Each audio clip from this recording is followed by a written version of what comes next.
এবারে নাজমুল হোসেন শান্তকে দেখা গেল উইকেট কিপিং এর গ্লাভস হাতে। বর্তমানে বাংলাদেশ ক্রিকেটের 3 ফরম্যাটের ক্যাপ্টেন নাজমুল হোসেন শান্ত। দুর্দান্ত একজন ব্যাটার এবং মাঝে মধ্যে বোলিংও করে থাকেন। এছাড়াও ফিল্ডিংয়েও দুর্দান্ত নাজমুল হোসেন শান্ত, এমনকি ক্যাপ্টেন্সিতেও দুর্দান্ত শান্ত। তবে ফরচুন বরিশালের হয়ে তামিম ইকবালের নেতৃত্বে খেলছেন নাজমুল হোসেন শান্ত। এই দিন সিলেট স্ট্রাইকার্স এবং ফরচুন বরিশালের মধ্যকার বিপিএল এর 12তম ম্যাচে। তবে আঙ্গুলের ইনজুরির কারণে আগে থেকেই উইকেট কিপিং করবেন না মুশফিকুর রহিম, এটা সকলেরই জানা ছিল।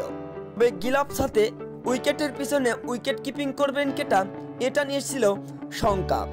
তবে খেলা শুরু হতেই দেখা গেল অন্যরকম একটি দৃশ্য, যেটি দেখে অবাক মাঠে থাকা দর্শক, সোশ্যাল মিডিয়াতে থাকা ভক্ত সমর্থক এবং বোলার কাইল মায়ার্স, এমনকি ক্যাপ্টেন তামিম ইকবালও।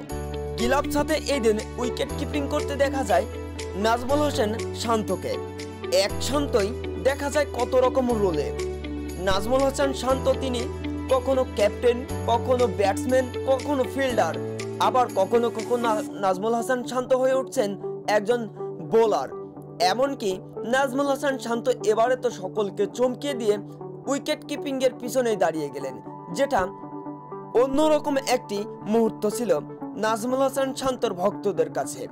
তবে উইকেটের পিছনে দুর্দান্ত ছিলেন এই দিন নাজমুল হোসেন শান্ত।